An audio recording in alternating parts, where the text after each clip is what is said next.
एकच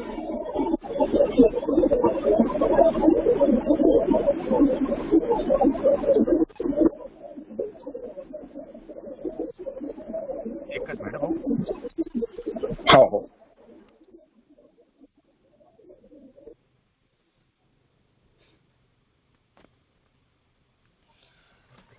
सर्वांना सविनय सप्रेम जय भीम. बुद्धविहार समन्वय समितीच्या वतीने दिनांक 5 जुलै पासून दिनांक 5 ऑक्टोबर पर्यंतच्या 93 दिवसांसाठी एक ऑनलाईन वर्षावास व्याख्यानमाला आयोजित केली आणि आज बघता बघता 68 दिवस पूर्ण होऊन आज 69व्या व्याख्यानाकडे आपण आलेलो आहोत. अहमदनगर येथील आयुष्मान कमलवीर प्रज्ञारत्नजी हे आज हे पुष्प गुंफणार आहेत आणि श्रोतापन्न अवस्था या अतिशय महत्त्वपूर्ण विषयावर ते आपल्याला आज मार्गदर्शन करणार आहेत. बुद्धविहार समन्वय समितीच्या वतीने आणि आज हे व्याख्यान ग्रहण करण्यासाठी जे उपासक उपासिका या ठिकाणी जॉईन झालेले आहेत त्या सर्वांच्या वतीने मी आदरणीय कमलवीर प्रज्ञारत्न यांचं अगदी मनापासून हार्दिक स्वागत करतो. त्यांना सविनय सप्रेम जय भीम सादर करतो. बुद्धविहार समन्वय समितीचे मुख्य संयोजक सन्माननीय आदरणीय अशोकभाऊ सरस्वती हे या ठिकाणी उपस्थित झालेले आहेत. त्यांना अगदी विनम्रपणे विनंती करतो की कृपया त्यांनी आजचे आपले वक्ते आदरणीय कमलप्रिय यांचे औपचारिक स्वागत करावे, त्रिशरण पंचशील घ्यावे व आजच्या व्याख्यानासाठी वक्त्यांना सन्मानाने पाचारण करावे. आदरणीय अशोकभाऊ सरस्वती.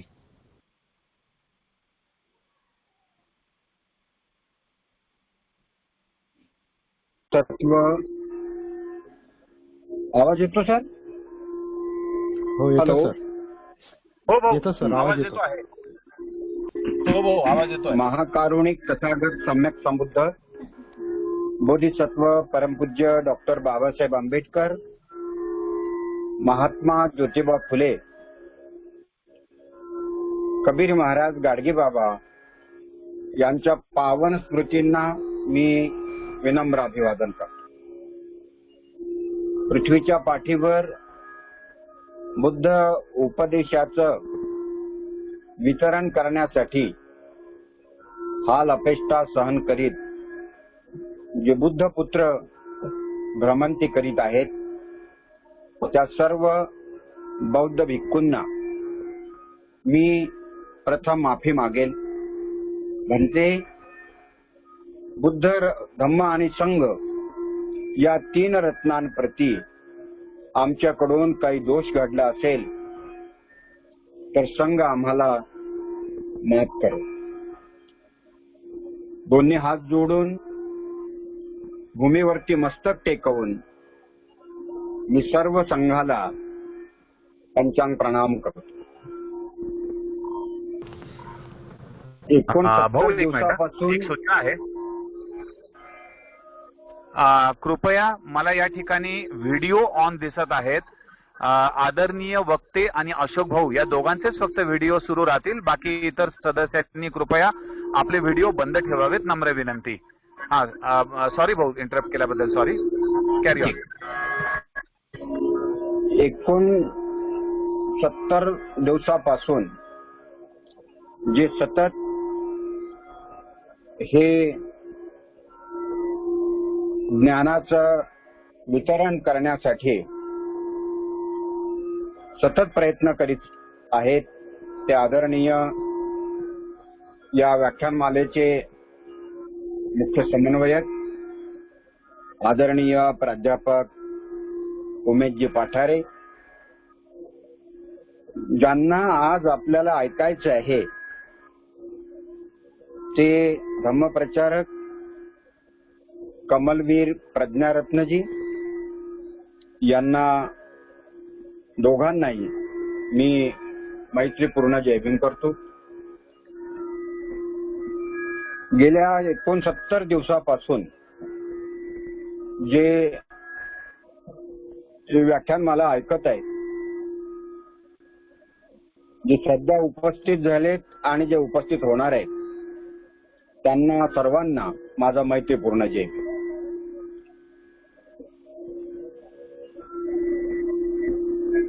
पूजनीय बनते विनय बुद्धिप्रिय,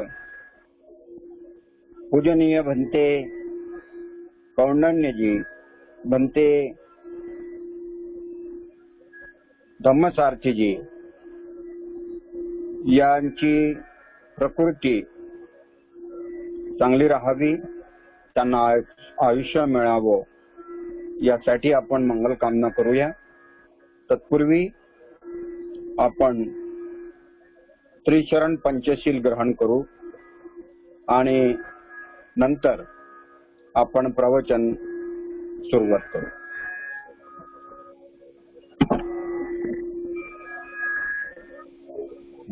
अरहं सम्मा सम्बुद्धो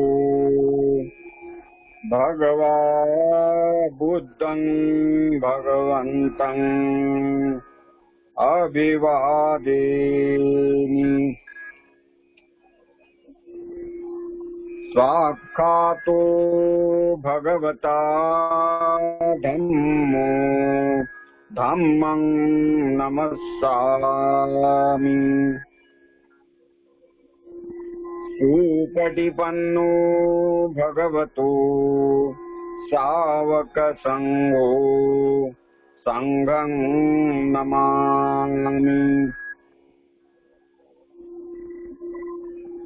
नमो तस्स भगवतो अरहतो सम्मा सम्बुद्धस्स.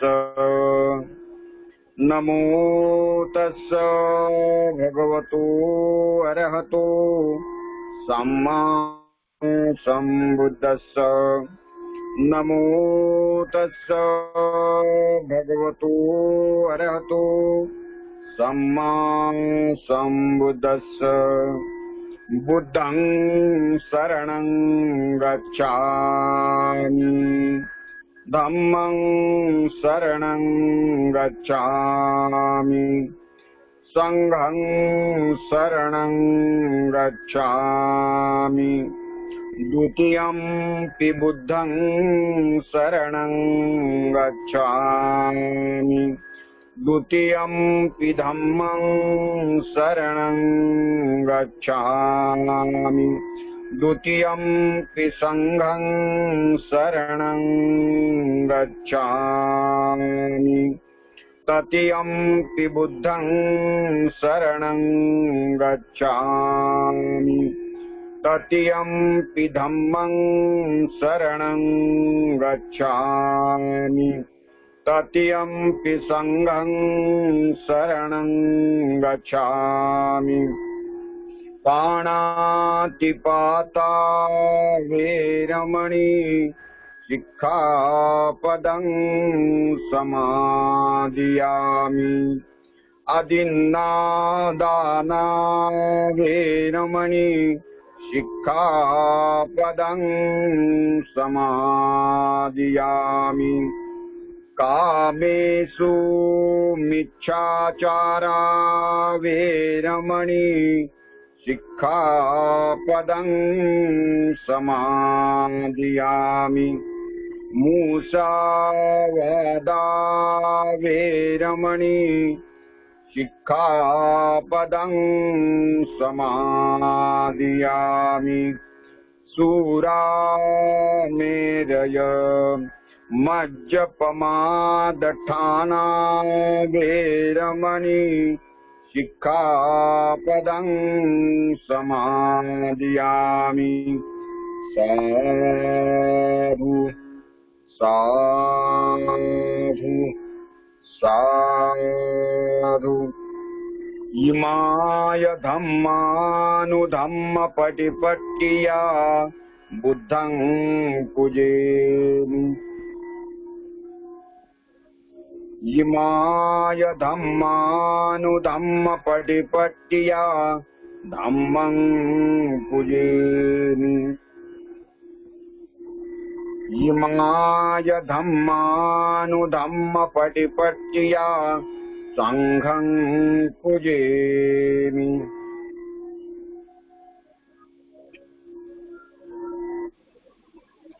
सर्वांना मैत्रीपूर्ण जय भीम. मित्र हो, आदरणीय कमलवीर प्रज्ञारत्न धम्म प्रचाराच्या दृष्टीनं एका प्रोसेस मधून ते आलेले आहेत. अभ्यास करणे, साधना करणे आणि प्रचार करणे हे तीनही पुण्य त्यांनी संपादन केलेले आहेत आणि ते संपादन करीत आहेत. आणि ते अनुकरणीय आहे. ज्या ज्या जिल्ह्यांमध्ये असे लोक धर्माच्या प्रचारासाठी स्वतःला समर्पित करतात ते त्या जिल्ह्यातल्या लोकांचं पुण्यकर्म समजावं आणि त्यांच्या मार्गदर्शनाचा त्यांना लाभ होऊन ते धम्माच्या मार्गानं मार्गक्रमण करतात आणि आपल्या बरोबर जगाचाही ते उद्धार करीत असतात. मी आपल्या सर्वांच्या वतीनं कमलवीर प्रज्ञारत्नांचं मनापासून हात जोडून स्वागत करतो, अभिवादन करतो आणि त्यांना विनंती करतो की अत्यंत महत्वाचा विषय त्यांनी घेतला, श्रोतापन्न अवस्था काय आहे, ज्याच्यामुळं आपण बुद्धत्वाकडे मार्गक्रमण करतो. त्यांना विनंती आहे की त्यांनी आपल्या प्रवचनाला सुरुवात करावी.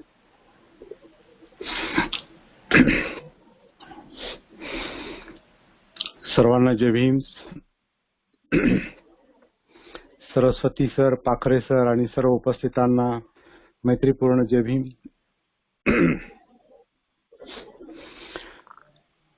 मनुष्य मात्राला दुःखमुक्ती शक्य आहे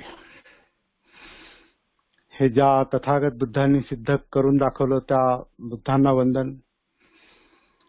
बुद्धांच्या मार्गावर ज्यांनी आम्हाला आणून सोडलं ते बोधिसत्व डॉक्टर बाबासाहेब आंबेडकर. आणि जगामध्ये धम्म प्रचारासाठी जे जे लोक समर्पित होऊन काम करीत आहेत त्या सर्वांना मी या ठिकाणी वंदन करतो आणि माझ्या विषयाला मी सुरुवात करतो.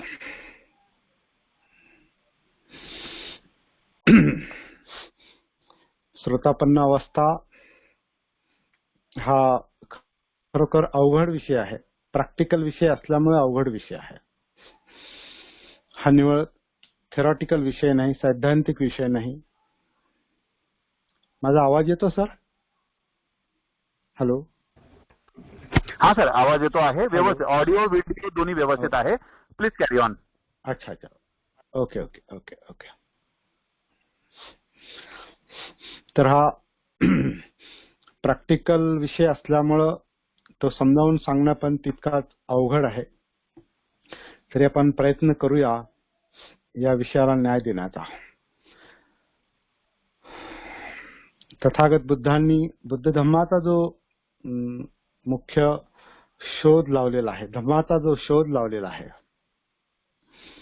हा शोध लावल्यानंतर त्यांना जे काही लक्षात आलेलं आहे त्याला आपण 4 आर्य सत्यांच्या भाषेमध्ये सांगू शकतो की दुःख आहे, दुःख आहे हे सत्य आहे, आर्य सत्य आहे. दुःखाला कारण आहे हे दुसरं आर्य सत्य आहे. दुःखाचा निरोध होऊ शकतो हे तिसरं आर्य सत्य आहे.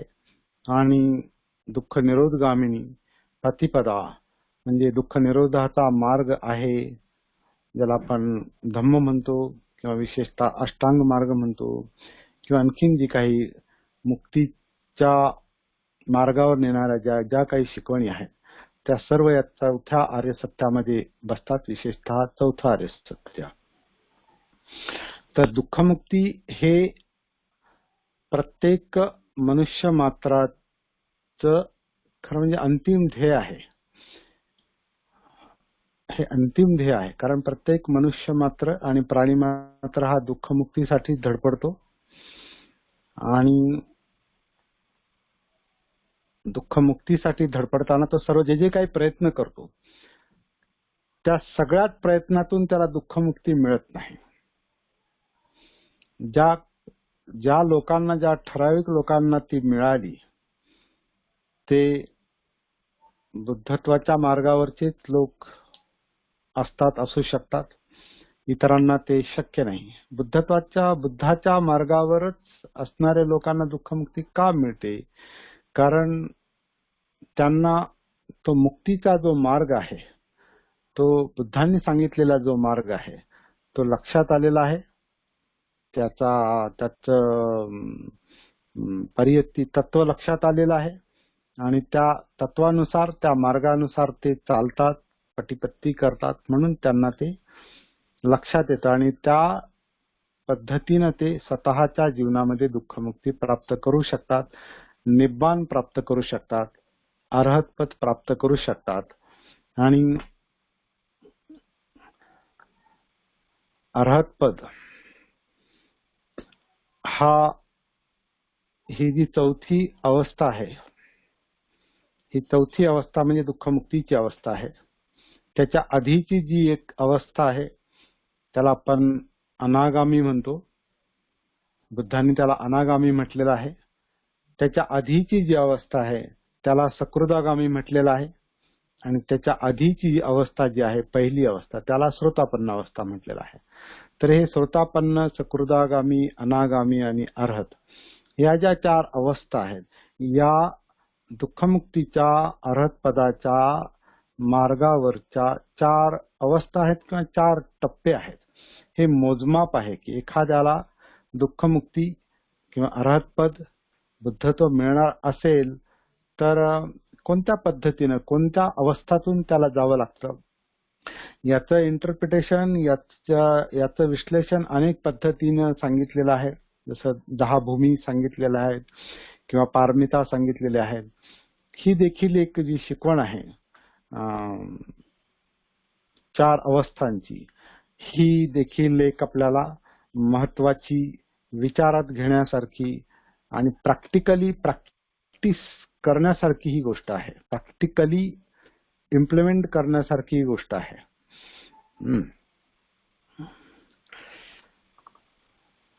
कारण त्याच्यातून दुःखमुक्ती मिळणार आहे, निब्बाण मिळणार आहे, जे बुद्धांना मिळालं.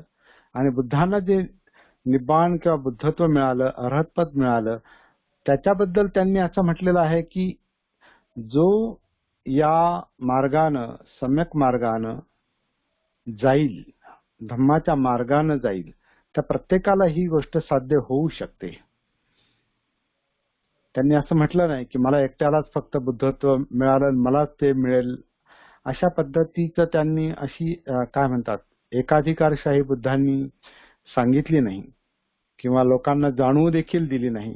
म्हणून आपण पाहतो की बुद्धांच्या हयातीतच अनेक लोक या अवस्थेला पोहोचले, दुःखमुक्त अवस्थेला पोहोचले, अरहत अवस्थेला पोहोचले. अनेक लोक अनागामी झाले, अनेक लोक सकृदागामी झाले आणि बरेच लोक हे श्रोतापन्न देखील झाले. आणि त्याच्यामध्ये सर्व स्तरातले लोक होते. तर या लोकांनी कशामुळे ही त्यांना प्राप्ती मिळाली असेल, कोणत्या मार्गाने ही प्राप्ती मिळालेली असेल.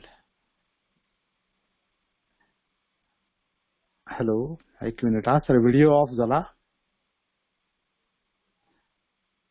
बोलणं चालू ठेवू का सर मी? हॅलो हॅलो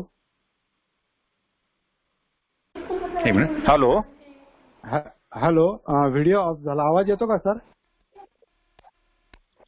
आवाज येतो आहे ना. अच्छा. हे व्हिडिओ ऑफ झाला, माहिती नाही काय झालं, टेक्निकल प्रॉब्लेम. आवाज येत असेल तर मी बोलणं व्हिडिओला ना एकदा ऑफ आणि ऑन बटन जे आहे ना ते एकदा ऑन करा. व्हिडिओच्या खाली आयकॉन जे आहे ना त्याला ऑन करा. नाही ते होईना, समथिंग इज रॉंग. हॅलो, हा, एक मिनिट. हा, एकदा ऑफ आणि ऑन करा, चालू होईल, ते आपोआप चालू होईल.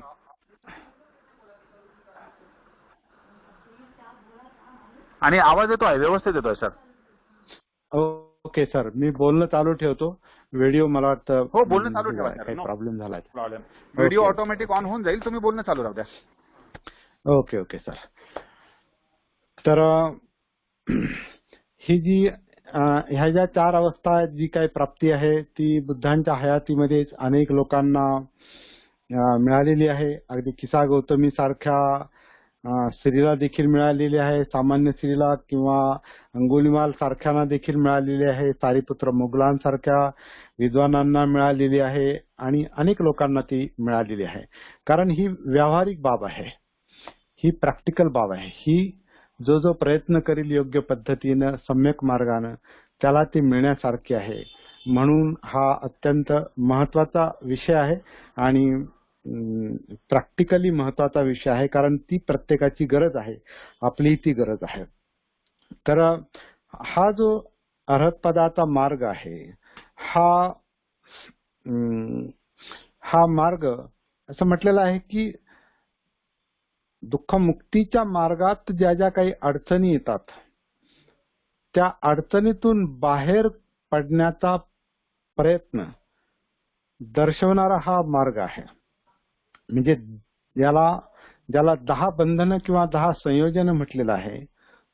ही 10 बंधनं माणसाला दुःखामध्ये टाकत असतात किंवा माणसाच्या दुःखाची ही 10 बंधनं मुख्य कारण असतात. आणि ती 10 बंधनं कोणती आहे तर पारंपरिक जे शब्द आहे त्याला सक्काय दिठ्ठी असं म्हटलेलं आहे, म्हणजे स्वकाया दृष्टी. दुसरी विचिकिच्छा. तिसरं शीलबद्ध परामास म्हणजे शीलव्रत परामर्श. चौथं जे बंधन आहे त्याला कामछंद किंवा कामतृष्णा असं म्हटलेलं आहे. 5वं जे बंधन आहे त्याला व्यापाद किंवा दोष म्हणजे व्यापाद आणि द्वेष म्हटलेलं आहे. 6वं जे आहे रूपराग आहे किंवा रूपासक्ती आहे. 7वं आहे बंधन जे अरूपराग किंवा अरूपासक्ती म्हटलेलं आहे. 8वं जे आहे मान. 9वं जे आहे उद्धच्च म्हणजे औद्धत्य आणि 10वं जे आहे अविद्या किंवा अविद्या पालीमध्ये. तर ही 10 बंधनं जी आहेत, ही 10 बंधनं तोडल्यानंतर माणूस प्रयत्न करणारा माणूस हा अर्हत बनतो, म्हणजे दुःखमुक्ती त्याला प्राप्त होते, बोधीप्राप्ती प्राप्त होते. अशा प्रकारे ही 10 बंधनं बुद्धांनी सांगितलेली आहेत. आता यातलं जे मुख्य पहिली जी स्वतःपन्नाच्या संबंधाची पहिली जी 3 बंधन आहेत ज्याच्याविषयी आपण विचार करणार आहोत, त्याबाबत आज आपल्याला थोडासा विचार करायचा आहे. तर पहिलं जे बंधन म्हटलेलं आहे की जे आपल्याला दुःखाच्या या चक्रामध्ये, दुःख चक्रामध्ये किंवा भवचक्रामध्ये जे अडकवून ठेवतं, ते पहिलं बंधन जे आहे त्याला सक्काय दिठ्ठी किंवा स्वकाया दृष्टी असं म्हटलेलं आहे. बाबासाहेबांनी जे बौद्ध पूजापाठ पुस्तक लिहिलेलं होतं आणि त्याच्यामध्ये मला तो जो शब्द सापडला तो फार समर्पक शब्द मला सापडला. त्याच्यामध्ये त्याला देहात्मदृष्टी असं म्हटलेलं आहे. देहात्मदृष्टी म्हणजे काय? या देहामध्ये मी आहे, आत्मभाव आहे. इथे आत्म म्हणजे आत्मा नव्हे. आता बऱ्या पारंपरिक काही ग्रंथांमध्ये किंवा बरेच लोक आत्म म्हणजे आत्मा असा अर्थ करतात, परंतु आत्मा परमात्मा हा बुद्ध धम्मातला विषय नाही किंवा त्या दृष्टीनं बुद्धांनी ते सांगितलं नसावं. तर सक्काय स्वकाया दृष्टी, ही काया म्हणजे मी आहे असं वाटणं, अशी दृष्टी, असा समज हाच पहिल्यांदा माणसाला दुःखामध्ये टाकत असतो. म्हणजे आपल्या अस्तित्वामध्ये, नामरूप अस्तित्वामध्ये, या जीवनामध्ये आपण मी भावामुळे, आत्मभावामुळे जो अडकून पडतो, ते पहिलं बंधन आपल्याला दुःख निर्मितीचं पहिलं कारण असं सांगितलेलं आहे, पहिलं बंधन. आणि हे समजून घेणं अतिशय महत्वाचं आहे. तर हा मी काय आहे आणि याला बुद्धांनी बंधन का मानलेलं आहे? याला सक्काय स्वकाया, ही काया मी आहे असं मानणं, असा समज, असा गैरसमज, अशी मिथ्या दृष्टी, हे दुःखाचं कारण कसं काय? हा मी कसा काय कारण असतो? कारण हा मी स्व, आत्मभाव ही एक अविद्या आहे. आता जसं शेवटचं बंधन, 10वं बंधन जी अविद्या म्हटलेलं आहे, ही अविद्या खरं म्हणजे पहिल्यापासूनच आहे. म्हणजे सगळ्याच बंधनात अविद्या येतेच. अविद्या आहे म्हणजे अज्ञान आहे, म्हणजे सत्य जाणत नाही. उदाहरणार्थ 4 सत्य जाणत नाही, तर हे अज्ञान आहे, अविद्या. विद म्हणजे जाणणे, नोईंग. अविद्या म्हणजे नॉट नोईंग, जाणत नाही. तर हे मी काय आहे हे सुद्धा आपण खरं म्हणजे जाणत नाही. कधी कधी आपण असा जर विचार केला की आपण मी कशाला म्हणतो, सेल्फ कशाला म्हणतो, असा एखादा प्रश्न जर आपण विचारात घेतला आणि आणखीन एक प्रश्न आपल्याला आपला स्वतःचा जन्म तरी आठवतो काय? तर थोडं अंतर्मुख होऊन पाहिल्यानंतर आपल्याला आपला जन्म आठवत नाही. मग मी जन्माबरोबर आलेला जो मी आहे आणि मी बरोबर मी ज्याला आपण म्हणतो ते संस्कारित जीवन, हे संस्कारित अस्तित्व, या प्रत्येक गोष्टीमध्ये आपण या नामरूप अस्तित्वामध्ये आपण जो मी शोधतो, मी म्हणतो, अहंग, आत्मभाव ज्याला मी म्हणतो, त्याचं कुठे अस्तित्व दिसत नाही. आपण जे काही सती साधनेची मी जी काही सत्र घेतो त्याच्यामध्ये असं एक मी साधकांना पाहण्यासाठी एक प्रवृत्त करतो की आपण जो श्वास घेतो सोडतो, हा खरोखर आपण घेतो सोडतो का तो नैसर्गिकपणे येतो जातो? म्हणजे मी श्वास घेतो म्हणून श्वास येतो आणि मी सोडतो म्हणून श्वास बाहेर पडतो, असं आहे का तो नैसर्गिकपणे आपलं शरीर, आपली काया घेत आहे, काया श्वास सोडत आहे? हे सत्य आहे. तर काया श्वास नैसर्गिकपणे आपलं शरीर श्वास आत घेतं, सोडतं, बाहेर सोडतं, मी घेत नाही. तर हा मी जर कुठे सापडत नाही, आपण कुठेही शोधला तर मी नावाची कुठली, ही केवळ एक धारणा आहे, ही केवळ एक मानसिकता आहे आणि अज्ञानातून निर्माण झालेली ती मानसिकता आहे. तर मीच कुठे अस्तित्व सापडत नाही, परंतु अविद्येमुळे, अज्ञानामुळे तो आपला जो हा मी अहंकारामध्ये जो काही कन्वर्ट झालेला असतो, ज्याला आपण असं म्हणतो की आपण आपली स्वतःची एक आयडेंटिटी आपण होल्ड करतो, धारण करतो, आपली पर्सनॅलिटी व्ह्यू असं पण त्याला म्हटलेलं आहे. सकाळ दीप्ती म्हणजे मी एक विशिष्ट पर्सनॅलिटीचा माणूस आहे, एक विशिष्ट माझी आयडेंटिटी आहे, हा मी आहे. आता आपण मगाशी म्हटलं की आपल्याला आपला जन्म आठवत नाही, परंतु जन्माबरोबर ज्या गोष्टी अनावधानाने अविद्येतून आपल्यामध्ये उतरलेले आहेत, त्याचं मन चित्त बनलेलं आहे, तर आपण म्हणतो की हा मी आहे, माझं नाव असं आहे, मी माझ्या आई वडिलांचं नाव असं आहे, मी ह्या गावचा आहे, मग पुढे चालून माझं इतकं शिक्षण झालेलं आहे, मग मी इतकं माझ्याकडे ज्ञान आहे, मग मी असा नोकरीला आहे आणि मग मला एवढा पगार आहे, मग माझी एवढी प्रॉपर्टी आहे, मग हे आहे, ते आहे, ते आहे, ते आहे. आपल्या जीवनामध्ये जेवढ्या काही आयडेंटिटीज आपण आपल्या पर्सनॅलिटीला, आपल्याला व्यक्तिमत्वाला ज्या काही चिकटलेल्या आहेत, त्याची जी धारणा आहे, ते जे होल्डिंग आहे, ती जी दृष्टी आहे, तो जो गैरसमज आहे, तो मी भाव, ही आपली स्वतःशी असलेली आसक्ती आहे. आणि आसक्ती हे दुःखाचं कारण आहे, हे तर बुद्धांनी सांगितलेलंच आहे ना. 4 आर्य सत्यामध्ये दुःखाचं कारण ही आसक्ती किंवा तृष्णा म्हटलेलं आहे आणि तृष्णेचं मूळ हे अज्ञान आहे. तर हा जो मी आहे, हा जो अहंकार आहे, हेच आपल्या दुःखाचं पहिलं मूळ कारण आहे, पहिलं बंधन आहे, असं ह्या 10 बंधनातलं पहिलं बंधन आपल्याला सांगतंय.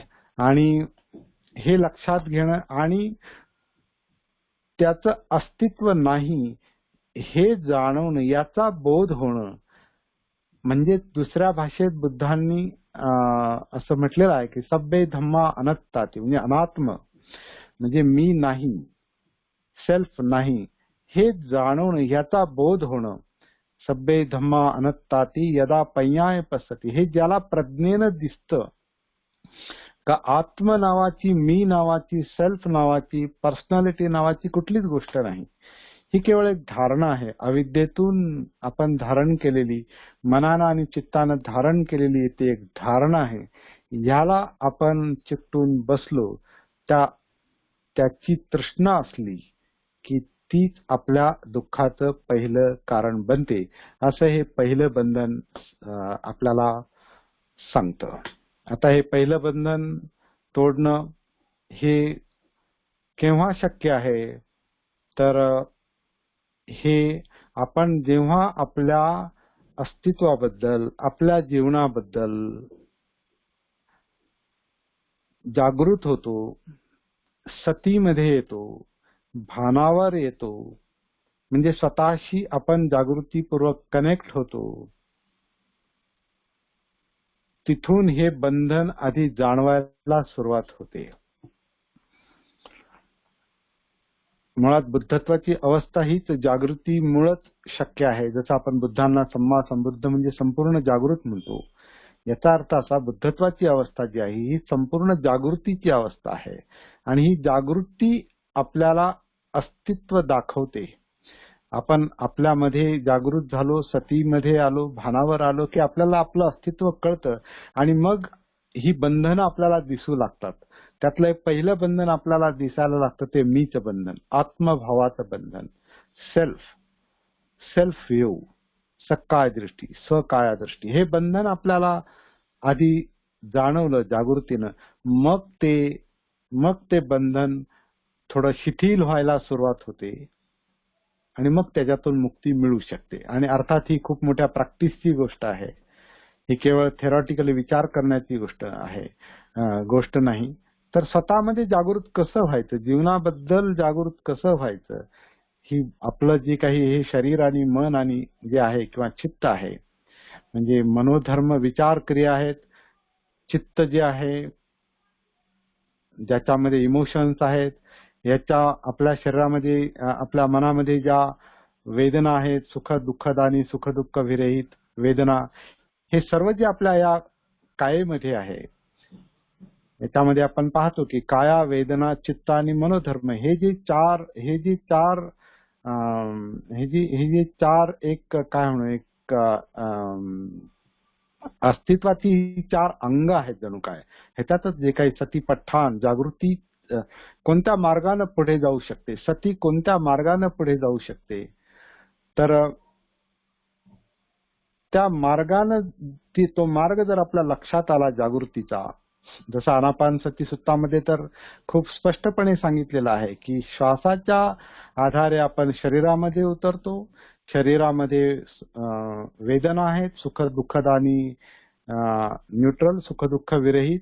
या वेदना चित्तामुळे म्हणजे इमोशन्स म्हणजे लोभ आणि द्वेष, पाहिजे नको ह्याच्यामुळे, आणि मनोधर्म म्हणजे जे काही मनोधर्म म्हणजे विचार प्रक्रिया जी चाललेली आहे आणि त्याच्यामध्ये जे काही डोळे, कान, नाक, जीभ, त्वचा जे काही इनपुट आहे, त्याच्यामुळे जी विचार प्रक्रिया चाललेली आहे, तर ही विचार प्रक्रिया, चित्त आणि वेदना, जाणीवा आणि आपलं शरीर, ह्या सगळ्या गोष्टी जेव्हा आपल्याला जागृतीपूर्वक, सतीपूर्वक जाणवतात, आपण जेव्हा अस्तित्वामध्ये भानावर येतो, तेव्हा कुठे आपल्याला ही बंधनं जी आहेत ही एक एक करून जाणवायला लागतात.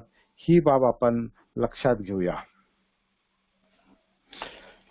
पहिलं बंधन याच्यामध्ये जेव्हा आपल्याला जाणवेल ते बंधन आहे मीचं बंधन, स्वकाया दृष्टी, म्हणजे ही काया म्हणजे मी आहे असं वाटणं, हे पहिलं बंधन. हा गैरसमज, ही मिथ्या दृष्टी जेव्हा साधकाला लक्षात येते, जाणवते, तिथून त्याची सुटका व्हायला, त्या बंधनातून मुक्त व्हायला सुरुवात होते, असं म्हटलेलं आहे.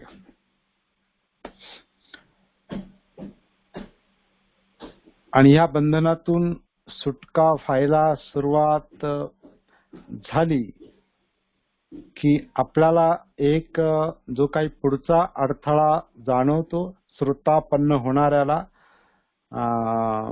मी थोडस श्रोतापन्न विषयी थोडस एक हे करतो. स्रोत म्हणजे प्रवाह आहे आणि प्रवाह म्हणजे जीवनाचा प्रवाह आहे आणि त्याच्यात जो उतरतो. आता आपण ज्या जीवनाबद्दल बोललो म्हणजे जीवन म्हणजे आपलं अस्तित्व, म्हणजे आपण जे काया वेदना चित्त मनोधर्म हे हे हे म्हणजे आपलं अस्तित्व आहे आणि हे अस्तित्व ही एक गती आहे, एक स्रोत आहे, प्रवाह आहे. या प्रवाहामध्ये उतरण्यासाठी पहिलं जे बंधन आपल्याला अडथळा म्हणून उभं राहतं ते मीचं बंधन आहे, सक्काय दृष्टीचं बंधन आहे. आणि जर आपण जागृतीपूर्वक या जीवनामध्ये या अस्तित्वामध्ये उतरण्याचा प्रयत्न केला, आनापान सतीच्या आधारे म्हणा, सतीपठ्ठानाच्या आधारे म्हणा, अनेक पद्धतीनं बुद्धांनी स्वतःशी कनेक्ट होण्यासाठी, स्वतःच भान येण्यासाठी ज्या काही वेगळ्या पद्धती सांगितल्या, सगळ्यात बेसिक पद्धत जी आहे ती ही आनापान सतीची आहे. तर ह्या साधनेच्या आधारे आपण स्वतःमध्ये जेव्हा उतरतो तेव्हा आपल्याला ते पहिलं बंधन जे आहे ते हे मीच बंधन आपल्याला जाणवायला सुरुवात होते. तर ह्या जीवनाच्या स्रोतामध्ये, अस्तित्वाच्या स्रोतामध्ये उतरण्यासाठी हे पहिलं बंधन जे आहे हे तुटणं, ब्रेक होणं, शिथिल होणं आणि नंतर ब्रेक होणं आवश्यक आहे. पण हा प्रयत्न जेव्हा साधक जेव्हा हा प्रयत्न करायला लागतो तेव्हा त्याला दुसरं बंधन अडवण्याचा किंवा दुसरं बंधन त्याला बंदिस्त करण्याचा जो एक नैसर्गिक एक विरोध होतो आतून, मनातून, तो त्याला विचिकिच्छेचं किंवा डाऊटचं बंधन म्हटलेलं आहे. की त्याला डाऊट म्हणजे शंका म्हटलेला आहे.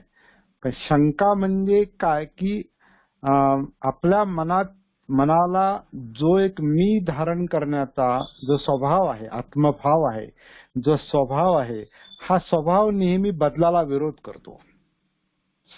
आपल्या ज्या जुन्या सवयी असतात, आपलं जे जुनं बोलणं असतं, जे काही विशिष्ट विचार करण्याची पद्धत असते, विशिष्ट आयडेंटिटीला चिकटून राहण्याची जी काही एक सवय असते, म्हणजेच मीला जी चिकटून राहण्याची जी सवय असते, तो मी जो आहे मनातली जी काही एक मिथ्या धारणा आहे, ही धारणा ते मन, ते चित्त विरोध करायला सुरुवात करतं. कारण स्वभावाला विरोध झाला की माणसाला, त्या मनाला एक अस्वस्थता येते. अर्थात ही अज्ञानामुळे, याच्यामध्ये अविद्या आहेच. हे तर आपण लक्षात घेऊयात की सगळीकडे पहिल्यापासून ही अविद्या असतेच. त्याचा नाश सगळ्यात शेवटी होतो अरहत पदाच्या वेळेला, परंतु तिथपर्यंत आपण जाणार नाही. इथे आपण हे लक्षात घेऊया की अविद्याग्रस्त मन, अज्ञानात असलेलं मन, त्याचा स्वभाव, चित्ताचा स्वभाव, याला जेव्हा परिवर्तन किंवा बदल होण्याची जेव्हा वेळ येते, जेव्हा ते जाणवतं की ह्या दुःखदायक गोष्टी आहेत आणि त्याच्यातून आपण बाहेर पडलं पाहिजे, असा जेव्हा प्रयत्न होतो जागृतीपूर्वक, तेव्हा डाऊट किंवा शंका, बौद्धिक शंका ही विरोध म्हणून उभी राहते की नाही आपल्याला बदलायचं नाही, आपला मग जे मी धारण केलेलं आहे, जे माझं हे मी आहे, माझं ते आहे, माझी पर्सनॅलिटी आहे, माझं जे काही मी म्हणून धारण केलेलं आहे, हे याचं काय, मग माझं काय होईल, असं त्या मीला वाटतं. आणि ही फार गुंतागुंतीची मानसिकता आहे आणि याला प्रयत्नपूर्वक पाहावं लागतं. प्रयत्नपूर्वक याची ओळख करून घ्यावी लागते. ह्या बंधनाची प्रयत्नपूर्वक ओळख करून घ्यावी लागते आणि ती ओळख आपल्याला आपली जागृती करून देते, आपली सती करून देते, असं म्हटलेलं आहे. पहिलं बंधन लक्षात आलं तर दुसरं बंधन लक्षात येतं, हे आपण लक्षात घेऊ. कारण ही पहिलं बंधन आणि दुसरं बंधन हे एकमेकांशी कनेक्टेड आहे.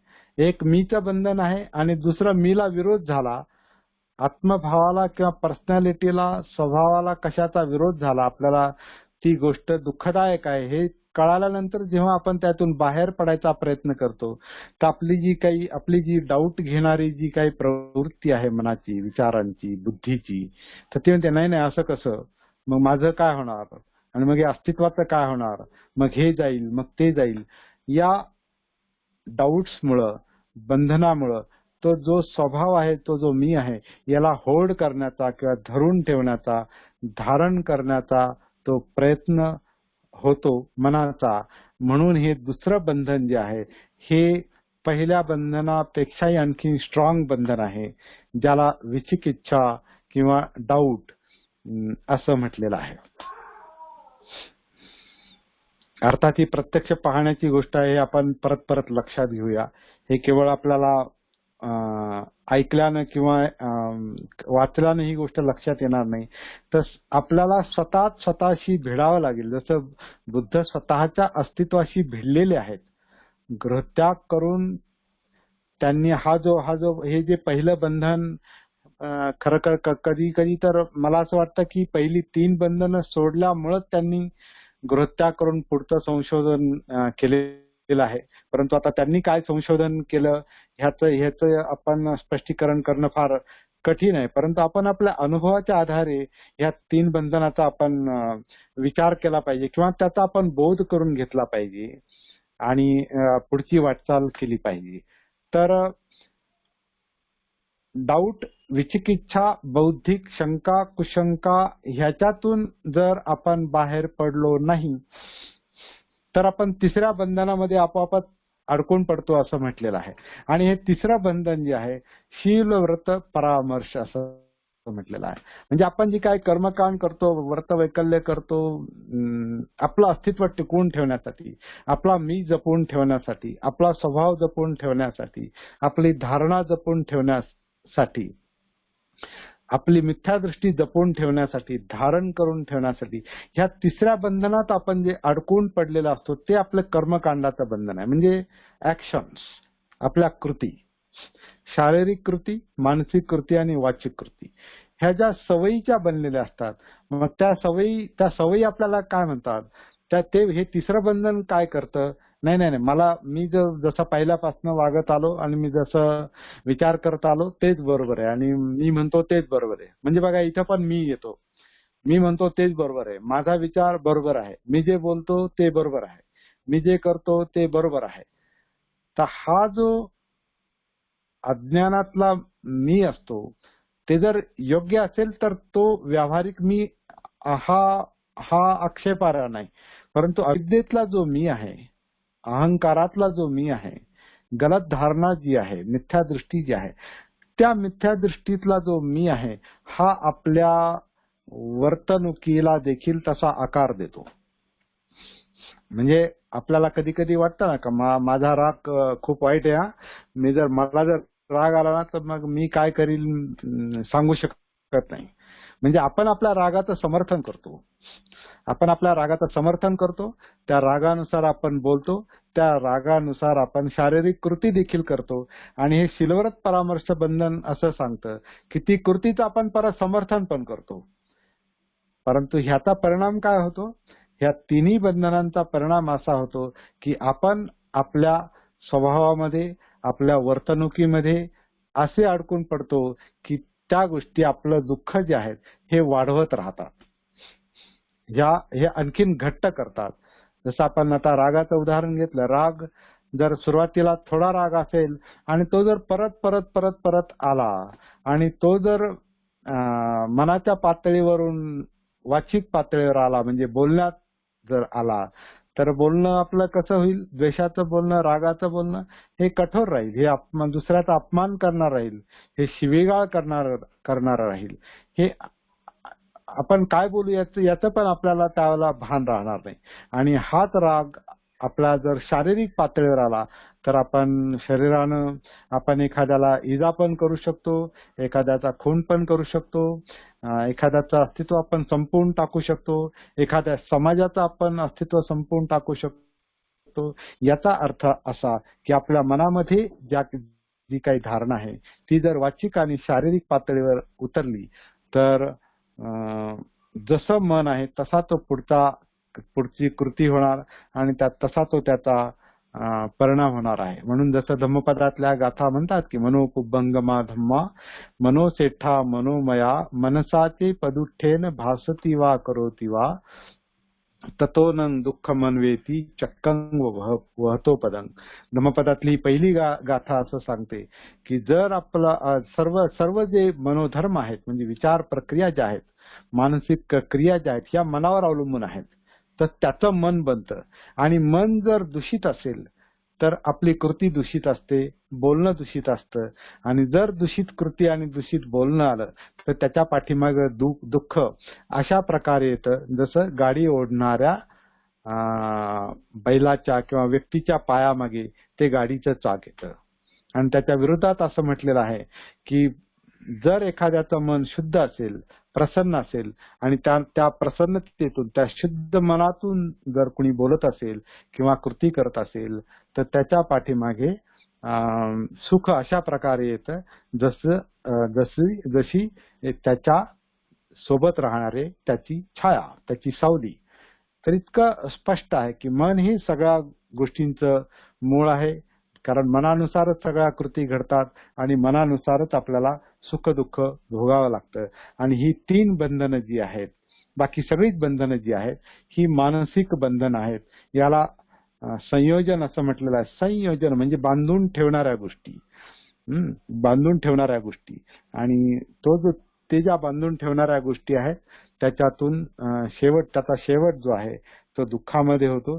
त्यातल्या ह्या पहिल्या 3 गोष्टी ज्या आहेत, या 3 गोष्टी, ही 3 बंधनं, स्वकाया दृष्टी म्हणजे सकाय दृष्टी, विचिकिच्छा आणि शीलव्रत परामर्श, ही 3 बंधनं तोडली की आपण खऱ्या अर्थाने पुढच्या मुक्तीच्या मार्गामध्ये, स्रोतामध्ये, प्रवाहामध्ये उतरून आपण पुढची बंधनं तोडायला एक प्रकारे तयार झालेले असतो.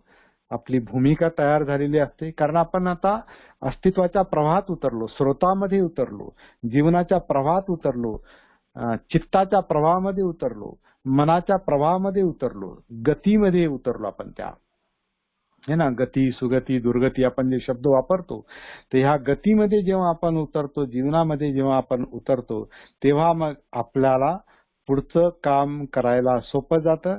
पुढची तोडायला सोपी जातात म्हणजे ते सोपं काम नाही, परंतु ते शक्य होतं. आणि ती बंधनं जी आहेत ते आपण मगाशी जी पाहिली ती, मग पुढचं काम छंदाचं बंधन आहे, द्वेषाचं बंधन आहे, रूपासक्तीचं बंधन आहे म्हणजे फॉर्म, आणि दुसरं जे अरूप राग किंवा फॉर्मलेस मान आहे. आणि 9वं बंधन जे आहे उद्धटपणा, औद्धत्य. आणि 10वं जे बंधन आहे त्याला अविद्या म्हणजे अस्तित्वाबद्दलचं अज्ञान, जीवनाबद्दलचं अज्ञान, संस्काराचं अज्ञान म्हणजे धम्माचं अज्ञान, बुद्धाचं अज्ञान, धम्माचं अज्ञान आणि या मार्गावर चालणाऱ्या संघाचं अज्ञान असं म्हटलेलं आहे. तर हे शेवटचं जे बंधन आहे हे शेवटी आपल्याला तोडणं शक्य होतं, म्हणजे त्याचा नाश हा शेवटी होतो. अशा प्रकारे हा जो दुःखमुक्तीचा मार्ग आहे आणि दुःखामध्ये लोटणारी ही जी 10 बंधनं आहेत, ही 10 बंधनं तोडण्याचं काम आपल्याला मुक्तीच्या मार्गावर करावं लागतं. अशी ही 10 बंधनांची शिकवण आहे. त्यातली जी पहिली 3 बंधनं जेव्हा आपण तोडतो त्याला श्रोतापन्न अवस्था असं म्हटलेलं आहे. तर खरोखर हा जसं सरस्वती सरांनी आणि उमेश सरांनी पण आधी सांगितले की हा अवघड विषय आहे. तर हा अवघड विषय सोपा करून सांगण्याचा मी प्रयत्न केला आणि थोडासा काही अनुभवाच्या आधारावर आणि साधनेच्या आधारावर मी बोलण्याचा प्रयत्न केला. आणि कितपत यशस्वी झालो हे आपल्याला कितपत ही गोष्ट लक्षात आली यात आपण सांगणार आहात जेव्हा आपलं बोलणं होईल तेव्हा. तर मला वाटतं या ठिकाणी थांबायला हरकत नाही. काय वाटतं सर? साधू साधू साधू. सर, आपले अतिशय मनापासून खूप खूप धन्यवाद. आपलं व्याख्यान चालू असताना चॅटबॉक्स मध्ये आपल्या व्याख्यानाबद्दल तातडीने ज्या कमेंट्स आलेल्या आहेत त्या कमेंट्स अतिशय आवाज कमी झाला सर. आहेत. हा, आता येतोय सर आवाज? हा, आवाज कमी झाला सर. हा सर. हा, खूपच छान व्याख्यान दिल्याबद्दलच्या खूप साऱ्या कमेंट्स आता चॅटबॉक्स मध्ये ऑलरेडी पोस्ट होणं सुरू झालेलं आहे. आदरणीय बबन चहांदे सरांनी असं म्हटलंय की अशी रत्न शोधून लोकांपुढे आणणे यासाठी भाऊंना धन्यवाद. अशोक भाऊंनी ज्या पद्धतीने तुम्हाला एक चांगला विषय दिला महत्वाचा आणि तुम्हाला सादर केलं सर्वांच्या समोर त्याबद्दल अतिशय उत्कृष्ट कमेंट आलेली आहे. अभ्यासपूर्ण व्याख्यान वगैरे वगैरे अशा पद्धतीने आपल्या व्याख्यानासाठी खूप साऱ्या चांगल्या कमेंट्स आलेल्या आहेत. आपल्या मनापासून धन्यवाद व्यक्त करतो. आदरणीय अशोक भाऊ यांना विनंती करतो की कृपया त्यांनी मंगलमैत्री घ्यावी व व्याख्यानाचा समारोप करावा. काही उपासकांना जर काही प्रश्न विचारायचे असतील, कमलवीरांना जर काही प्रश्न विचारायचे असतील तर विचारू शकता, कारण आपल्याजवळ अजून वेळ आहे. त्यांचा वेळ 8:30 संपतो. अजून वेळ आहे. तर जर कोणाला विचारायचं असेल, त्यांनी ज्या 3 गोष्टी सांगितल्या, श्रोतापन्नाच्या अवस्थेतले जे 3 अडथळे सांगितले, तर त्यांनी जे सांगितलं त्याबद्दल आणखी जाणून घ्यायचं असेल तर आपण त्यांना प्रश्न विचारू शकतो.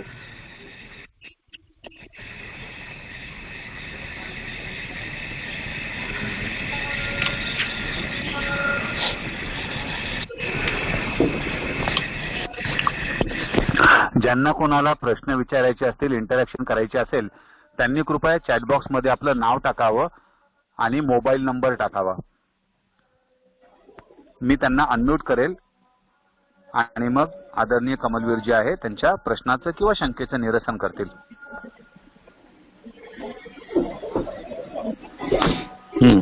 श्रोतापन्नाची लक्षणे कोणती? आयुष्मान महेंद्र जी आहेत, महेंद्र जी आहेत, त्यांनी प्रश्न विचारलाय. नाव सांगा पूर्ण. फक्त महेंद्र असं नाव आलेलं आहे. श्रोतापन्नतेची लक्षणं कोणती असा त्यांचा प्रश्न आहे.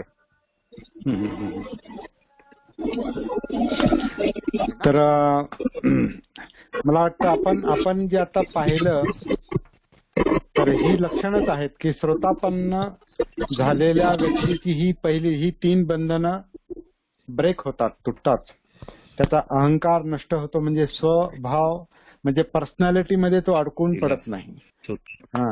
आपण लक्षात कोण आहे घेऊया. पर्सनॅलिटी मध्ये ते अडकून पडत नाही. आपल्याला उदाहरण घ्यायचं झालं तर जसं आपण जेव्हा बुद्धांची आणि शुद्धोधनाची ओळख झाली, भेट झाली, बुद्धत्व प्राप्तीनंतर जेव्हा शुद्धोधनाची आणि बुद्धांची भेट झाली त्यावेळेला शुद्धोधनाने त्यांना म्हणजे जणू काय घरी येण्याविषयी त्यांना विनंती केली होती की हे आपल्याला शोभत नाही वगैरे अशा पद्धतीनं, आणि तू घरी चल असं मुलाला जेव्हा बाप म्हणतो तेव्हा त्यांनी काय उत्तर दिलेलं आहे की संपूर्ण प्रजेला आपला पुत्र माना. याचा अर्थ काय?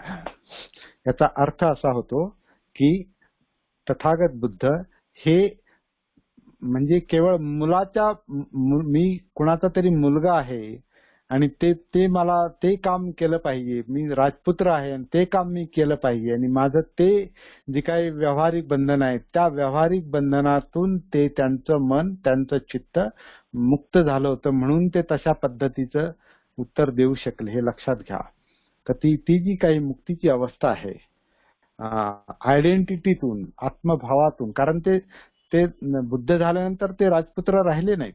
बुद्ध झाल्यानंतर ते कुणाचा मुलगा किंवा कुणाचा पती किंवा कुणाचा हे राहिल्यानंतर ते दुःखमुक्त अर्हत अवस्था त्यांना मिळाली, आणि त्यांचं ते कर्तव्यानंतर हे राहिलं की मला जे सगळे माणसं आणि प्राणी मात्र ही दुःखमुक्तीसाठी धडपडतात आणि ती दुःखमुक्ती मला सापडलेली आहे, त्याचा मार्ग सापडलेला आहे.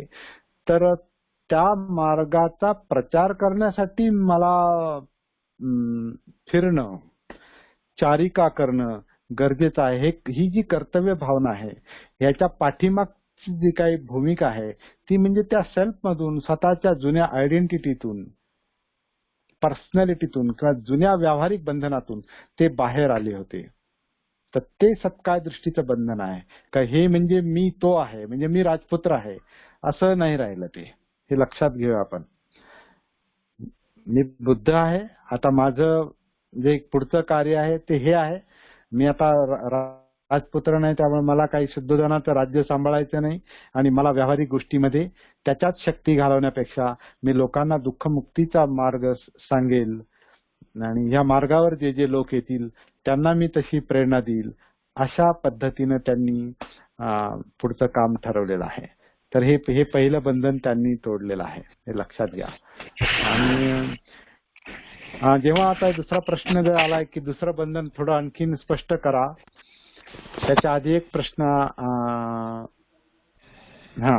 प्रश्न नाही आपल्याकडे 7 मिनिट आहेत. आपल्याकडे 4 प्रश्न आहेत, त्यामध्ये सुषमाताईंचा दुसरा जो प्रश्न आहे, सुषमाताईंचं असं म्हणणं आहे की आजच्या घडीला सोतापन्न अवस्था प्राप्त कोण आहे, हा दुसरा प्रश्न आहे. त्यानंतर खापर्डे सरांनी विचारलेला तिसरा प्रश्न आहे की शील वृत्त परामर्श विषयी पण सांगावे असं त्यांनी केलं. आणि सत्येंद्र तेलतुंबडे साहेबांना काही बोलायचं आहे. त्यानंतर अनिल ठमके सरांना काही बोलायचं आहे. आणि आता सत्येंद्र तेलतुंबडे सरांनी असं मांडलाय प्रश्न की दुसरे बंधन थोडे अधिक स्पष्ट करून सांगा. तर श्रोतापन्न कोण आहे हा विषय आपण, तसं उत्तर सोपं आहे आणि अवघड पण आहे. श्रोतापन्न, स्रोत म्हणजे जीवन प्रवाह आहे, जीवनाची गती आहे, जीवन अस्तित्व आहे आणि अस्तित्वामध्ये जो उतरतो तो श्रोतापन्न आहे. आता मॅडमनी जो प्रश्न विचारलाय त्या जर स्वतःच्या जीवनाशी कनेक्ट होऊन जर त्या प्रवाहामध्ये उतरू शकत असतील तर त्याच्यातूनच त्यांना दिसेल का दुसरं कोणी असं आहे काय आजूबाजूला. तर जो त्या मार्गावर असतो त्याला तशी माणसं दिसतात, जाणवतात. कोण आहे असं आपल्याला बोट दाखवून सांगता येणार नाही किंवा कोणाचं नाव घेऊन सांगता येणार नाही. परंतु अशी माणसं जर संपर्कात आली तर आपल्याला त्यांच्या बोलण्यावरून, कारण त्यांचा जर एखादा माणूस अहंकाराने समजा पछाडलेला असेल, मी माझ्यामुळं असं जर म्हणत असेल तर लगेच लक्षात येतं की हा त्या बंधनामध्ये अडकलेला आहे. आता काही माणसं म्हणतात की नाही मला कोणाची गरज नाही, मी समर्थ आणि मला कोणाची गरज नाही. म्हणजे त्याचा जो मी असतो तो इतका संकुचित असतो, परंतु त्याच्या हे लक्षात येत नाही. आता उदाहरणार्थ आपण असं म्हणू की आता समजा मी बोलतोय या ठिकाणी, समोर मोबाईल आहे, माझ्या कानाला हा हेडफोन लावलेला आहे आणि त्याच्यातून आवाज मोबाईलमध्ये जातोय, मोबाईल मधून प्रक्षेपण होऊन तो तुमच्यापर्यंत येतोय. आणि मी जर असं म्हणलो की नाही ना मी स्वतंत्र आहे, माझ्यामुळे सगळं होतं, मी सांगतो म्हणून हे डायरेक्ट लोकांपर्यंत पोहोचलेलं आहे, मला कोणाची गरज नाही, तर मी अहंकारी आहे. मला ह्या हेडफोनचंही भान नाही, समोरच्या मोबाईलचंही भान नाही आणि आता उमेश सरांचंही भान नाही किंवा मग सरस्वती सरांचंही भान नाही की ही जी गोष्ट आहे, आपलं जे जीवन जे चाललेलं आहे, एकूणच प्रत्येक गोष्ट जी चाललेली ही परस्परावलंबी आहे, एकमेकांवर अवलंबून आहे. आणि अशा पद्धतीनं आपलं जगणं असतंय. खरं म्हणजे जन्मापासून मरेपर्यंत आपण कोणाच्या तरी आधारावर चाललेला असतो, परंतु आत्मभान नसल्यामुळे आपल्यामध्ये मी पण असतो, कारण स्वतःविषयीचं अज्ञान आहे, ते अविद्या आहे, त्यालाच अविद्या म्हटलेलं आहे. तर ही अविद्या लक्षात आली की मग ही बंधनं देखील आपल्याला जाणवतात. आणि अशी माणसं आपल्याला तुम्ही पण शोधू शकता मॅडम, जर तुम्ही तसा प्रयत्न केला तर. पण त्याच्यासाठी तुम्हाला आधी तो अनुभव घ्यावा लागेल थोडाफार. तेलतुंबडे सरांचा जो प्रश्न आहे की दुसऱ्या बंधनाबद्दल सांगा, बरोबर बोलू काय तेलतुंबडे सरांच्या प्रश्नाबद्दल सर? हो बोला आपल्याकडे अजून 5 मिनिट आहेत. हो तर दुसरं बंधन जे आहे ते पहिल्या बंधनावरच अवलंबून आहे तेलतुंबडे सर, की जेव्हा मी माझ्या अहंकारात अडकतो तेव्हा माझ्या अहंकाराला जेव्हा कुणी धक्का लावतो किंवा धक्का बसतो, जेव्हा अहंग मधून बाहेर येण्याची जेव्हा परिस्थिती निर्माण होते, तेव्हा माझा जो डाऊट आहे हा बचावात्मक, माझी जी विचिक इच्छा आहे, माझी जी बौद्धिक शंका कुशंकेचं जे बंधन आहे, हे बचावात्मक धोरण घेतं. आपल्या अहंकारातून म्हणजे आपण घेतो म्हणण्यापेक्षा मन तसं आहे. ते अविद्याग्रस्त मन, अज्ञानी मन काय करतं, त्याचा स्वतःचा अहंग ते होल्ड करून धारण करून ठेवण्याचा प्रयत्न करतं.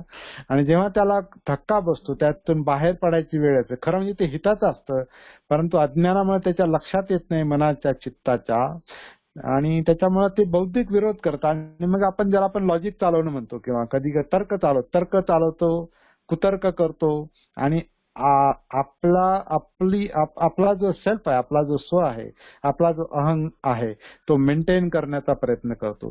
तो तसाच पाहिजे. आणि मग आपण शीलव्रत परामर्श म्हणजे दुसऱ्या वर्तणुकीच्या बंधनात आपण अडकतो. शीलव्रत परामर्श म्हणजे वर्तणूक, आपलं कायिक वर्तन, वाचिक वर्तन, आणि त्याच्या पाठीमागे असलेलं आपलं मन, चित्त, ह्या बंधनामध्ये अडकतो. तर ह्या सर्व ज्या बाबी आहेत, ह्या स्वतःशी कनेक्ट होऊन, भानावर येऊन, सतीमध्ये येऊन, जागृत होऊन अनुभवण्याच्या या गोष्टी आहेत.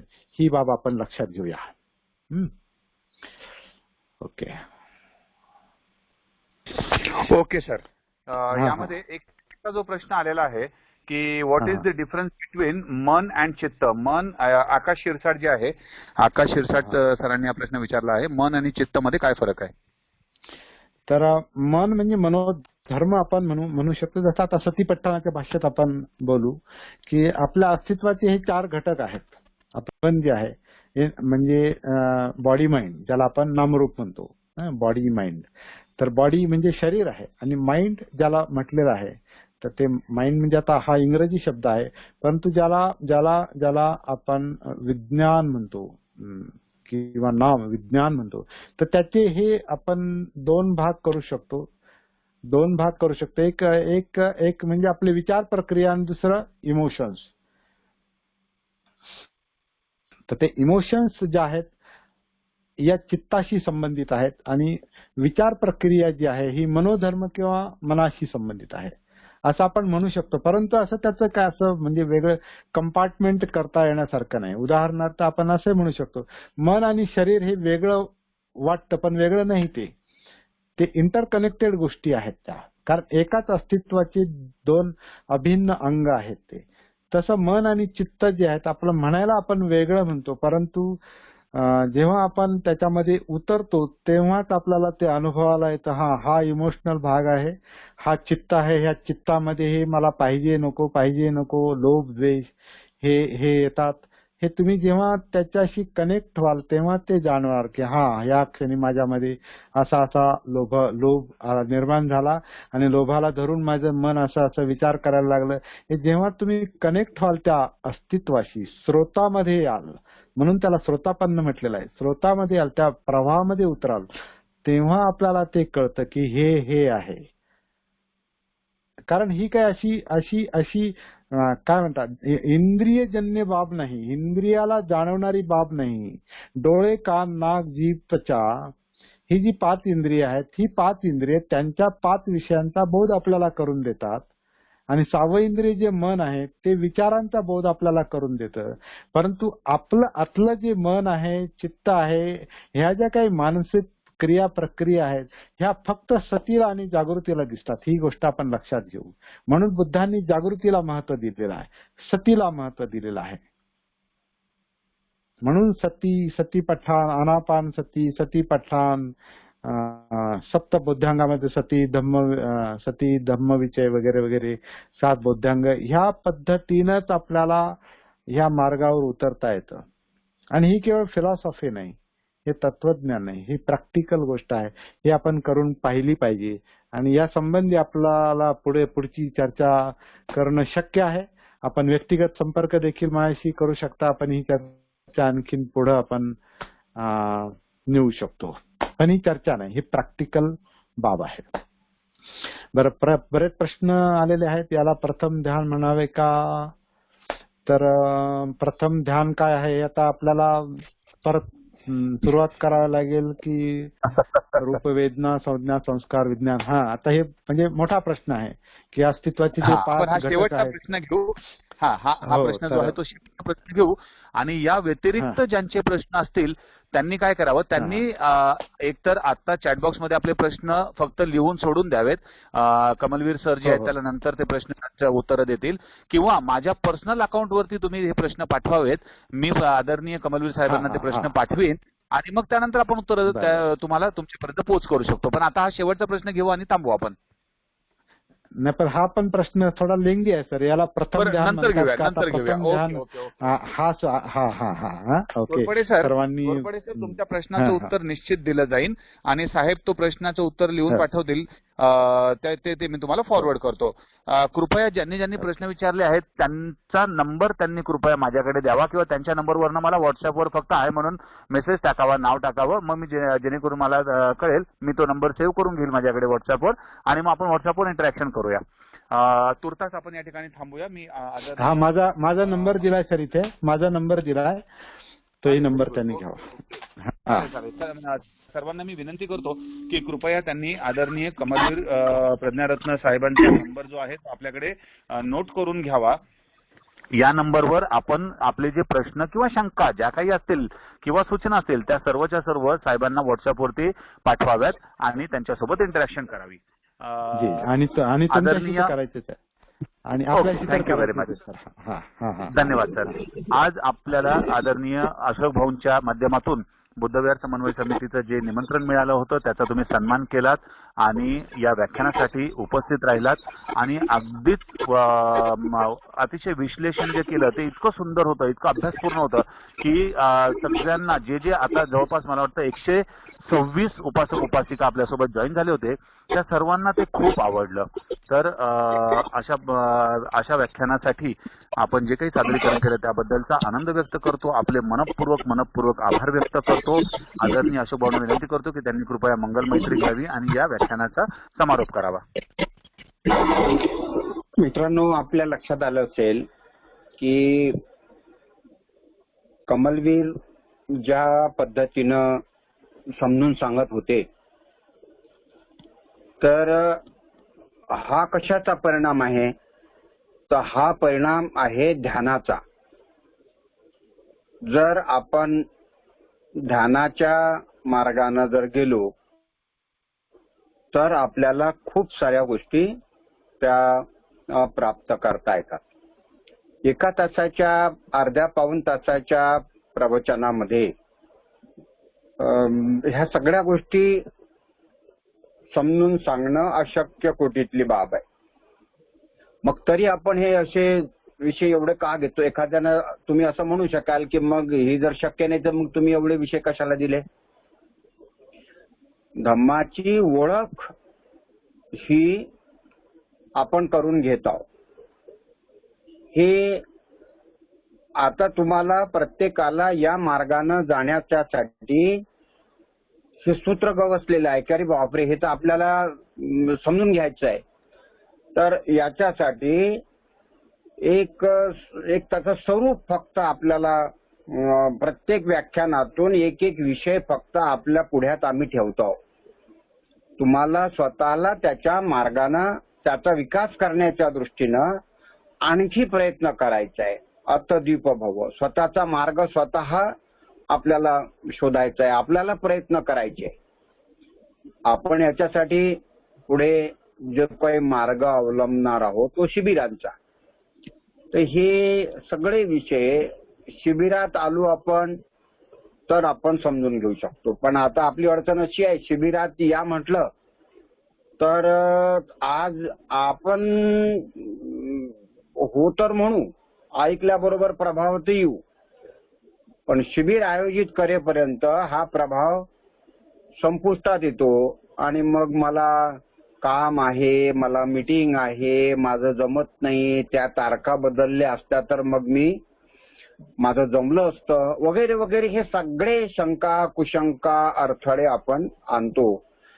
आणि मग आपण त्याच्यापासून बबनदादांनी आभार मानले. खरं म्हणजे हे सुगत शांत आभार मानायला पाहिजे. हे जे पुण्य आपल्याला लाभलं हे सुगत शांतीमुळं लाभलेलं आहे. जे दिवस मी सुगतच्यासाठी ठेवलेले होते, सुगतने मला काही नावं दिलेत. त्याच्यामध्ये कमलवीरांचं नाव हे सुगतनीच दिलेलं आहे. अर्थात कमलवीरच्या जर त्यांनी हे नाव दिलं नसतं तर आजचं प्रवचन सुगतनी दिलं असतं. आणि म्हणून कमलवीरांच्या प्रवचनामुळं जे काही आपल्याला पुण्य प्राप्त झालं तर त्या पुण्याचा लाभी सुगत शांती आहे. आणि म्हणून आपण सुगतचे पण खरं म्हणजे धन्यवाद मानूया की कमलवीरांना आपल्याला ऐकता आलं. आपण ज्यांच्याकडे दुःख झालं त्यांच्या दुःखात सहभागी होऊया. त्यांना दुःखातून मुक्ती मिळावी म्हणून आपण त्यांची मंगल कामना करूया. ज्यांच्याकडे आनंद झाला असेल त्यांच्या आनंदात सहभागी होऊ, त्यांची आपण मंगल कामना करू, त्यांना शुभेच्छा देऊ. पूजनीय भंते अजून बाहेर यायचे आहे, विनयबोधी प्रिय, त्यांच्यासाठी मंगल कामना करू. भंते कौंडण्यासाठी मंगल कामना करू. भंते धर्मसारथीसाठी मंगल कामना करू. हे सर्व दुःखातून मुक्त हो. जे प्राणी मात्र जे आहेत, पृथ्वीवर राहणारे, पाण्यात राहणारे, हवेत राहणारे, हे सर्व जण सुखी होत, हे सर्व भयमुक्त होत, अशी आपण मंगल कामना करू. आज मराठीत म्हणूया. भले हो सर्वांचे कल्याण हो, माझेही भले हो, तुमचेही कल्याण हो. भले हो सर्वांचे कल्याण हो. सर्व प्राणी सुखी हो, सर्वांचे कल्याण हो. सर्वांचे भय नष्ट हो, सर्वांचे कल्याण हो. भले हो सर्वांचे कल्याण हो. भले हो सर्वांचे कल्याण हो. रोग नष्ट हो सर्वांचे कल्याण हो. मित्रांचे कल्याण हो, शत्रूंचे कल्याण हो. भले हो सर्वांचे कल्याण हो. भले हो सर्वांचे कल्याण हो. सन्मार्गाने चालूनी सर्वांचे कल्याण हो. सद्बुद्धी ये सर्वांना सर्वांचे कल्याण हो. भले हो सर्वांचे कल्याण हो. भले हो सर्वांचे कल्याण हो. कोणी दुःखी असू नये सर्वांचे कल्याण हो. सुखात राहो पशुपक्षी सर्वांचे कल्याण हो. भले हो सर्वांचे कल्याण हो. भले हो सर्वांचे कल्याण हो. जलचर प्राणी सुखी हो, सर्वांचे कल्याण हो. सरपटणाऱ्या प्राण्यांचे सर्वांचे कल्याण हो. भले हो सर्वांचे कल्याण हो. भले हो सर्वांचे सर्वांचे कल्याण हो. पाळीव प्राणी मात्रांचे सर्वांचे कल्याण हो. जंगली प्राणी मात्रांचे सर्वांचे कल्याण हो. भले हो सर्वांचे कल्याण हो. भले हो सर्वांचे कल्याण हो. दृश्य प्राणी मात्रांचे सर्वांचे कल्याण हो. अदृश्य प्राण्यांचे सर्वांचे कल्याण हो. भले हो सर्वांचे कल्याण हो. माझेही भले हो तुमचेही कल्याण हो. भले हो सर्वांचे कल्याण हो. सब पाप सकरणं कुशलस्य उपसंपदा सचित्त परियोदपनं एतं बुद्धान शासनं. साधु साधु साधु. इमाय धम्मानुधम्म परिपत्या बुद्धं पूजयामि. इमाय धम्मानुधम्म परिपत्या धम्मं पूजयामि. इमाय धम्मानुधम्म परिपत्या संघं पूजयामि.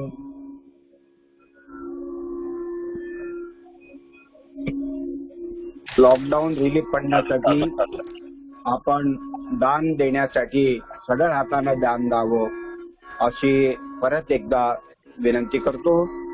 आणि उद्याच्या संबंधीची सूचना सांगून मी थांबतो. प्राध्यापिका डॉक्टर सरोजताई आगलावे या स्त्रीमुक्ती चळवळ आणि बुद्ध धम्म यावर उद्या व्याख्यान देतील.